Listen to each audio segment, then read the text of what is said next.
Hello, welcome to another ship review. Today we will talk about Tormentor, the Tech 1 Amar frigate. This is quite an overlooked and underused frigate, but it's not that bad at all. There was a time before Surgical Strike in 2020 when Tormentor was one of the best Tech 1 frigates on win rates as well, but the meta changes were not that kind to this ship, and it kind of fell off over time. So let's look at the numbers first. In terms of popularity, Tormentor is by quite some margin the least popular Tech 1 frigate. But in terms of win rates, it's quite high. So Breacher and Condor are two meta choices these days because you can fit light missile kiting feats with Track and Disruptor, and they allow you to engage against long-range destroyers. So these are the obvious choices these days. And then you can see that Tormentor is essentially top 3 among all the normal off-meta Tech 1 frigates. And the win rate is very respectable. 34 against 38, 37 for Rifter and Executioner. So absolutely usable ship. In terms of profile, Tormentors will always scrum kite. They cannot brawl because for laser ships, even if you fit pulse, lasers, and conflag, the tank and DPS is just not competitive with blasters. And web kiting and kiting does not work because of ship design.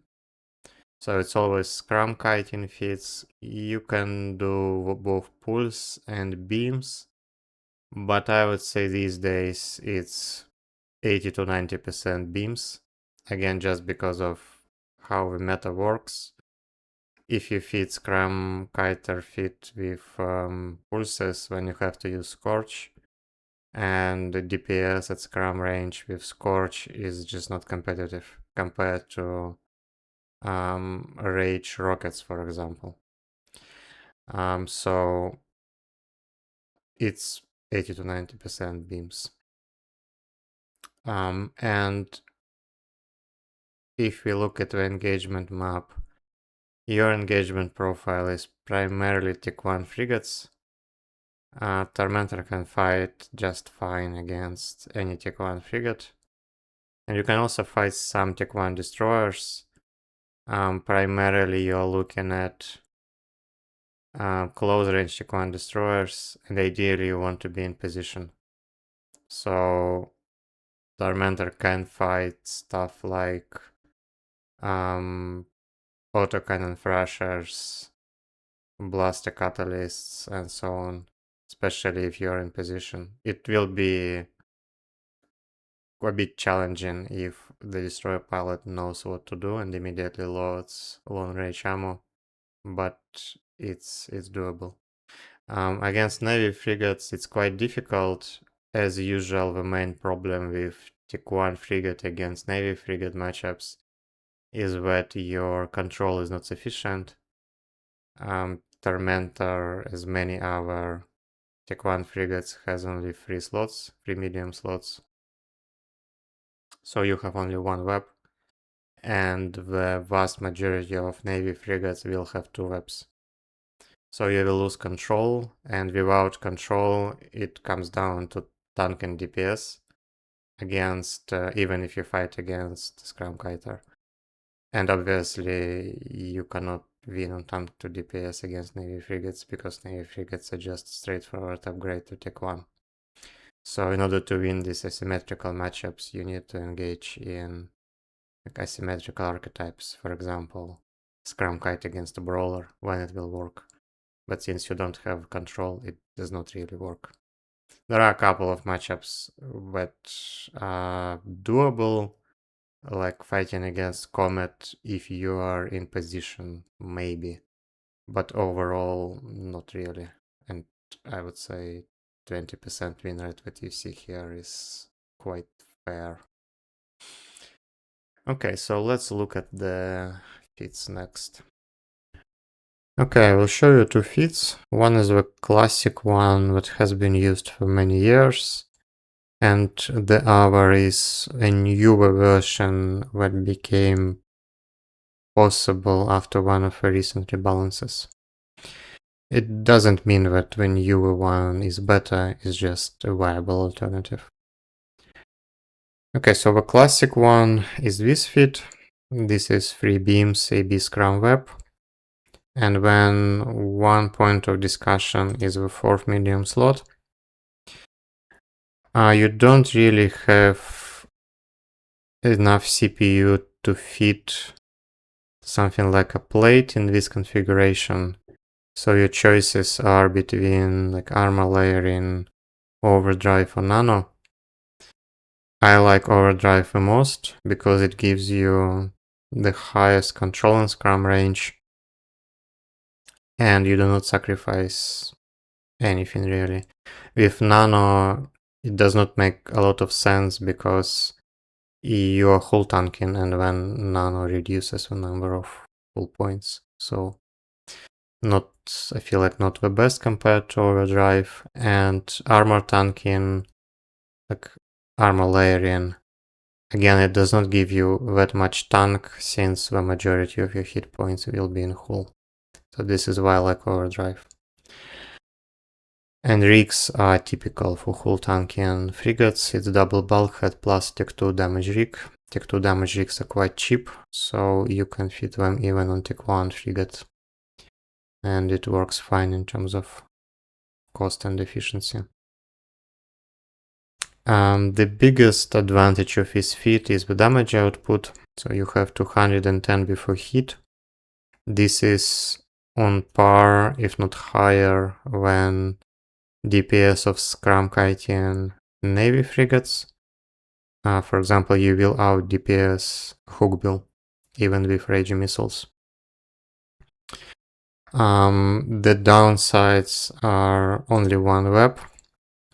As I mentioned before, it means that you will have a hard time fighting against Navy frigates, since your control is just not that great for Scrum Kiting. Most of them will have two webs. And as usual, for Tech 1 frigates, the tank is not particularly high. So again, if you decide to play up and fight against Navy frigates, you kind of have to engage in asymmetrical matchups, like Scrum Kiter against Brawler. Because in a straight Scrum Kite against Scrum Kite, the tank of Navy frigates will just be sufficient to win the DPS race. Now one point about pulses. The pulse feat is essentially the same. You just replace beams with pulses and you will get a bit of fitting space to upgrade some of our modules. But I would not recommend flying pulse tormentors because the DPS of pulses is not really competitive. Neither in scrum range nor in brawling range. So in scrum range, if you use Scorch, and in brawling range, if you use Conflag or multi-frequency, it's just not good enough. For beams, it is good enough. And the alternative, it's very similar, but it became possible in November 25 when CCP changed the drawback of armor rigs from penalty to top speed to penalty to line time or agility. And in frigate PvP, you care a lot about your top speed because this is one of the crucial components of control, but you don't care that much about agility, especially in scrum range frigates. So now you can fit armor tank on these frigates like Tormentor, and I think it's just about good enough. Before that, with penalty to top speed, you would have something like 850 meters per second top speed, and it's just not good enough. It just kills your control, so you cannot scrum kite effectively. Now it's just about acceptable, I would say. So this is just as usual a trade-off. You get slightly higher, well, significantly higher tank, but slightly lower DPS. So the overall package, if you multiply tank and DPS, it's a bit better when on Hull Tormentor, but your control is a bit worse. So you get slightly better package in terms of tank to DPS, but you sacrifice control for it. Overall, I would say it works fine. So this is a viable alternative if you want to fly ship with more tank instead of more control. Okay, so these are the two main feats. All in all, Tormentor is a pretty strong scrum kiter for Tech 1 frigate against Tech 1 frigate matchups. So if you're after that type of content, then you can certainly consider this ship. Thanks for watching, and I will see you in the next ship reviews.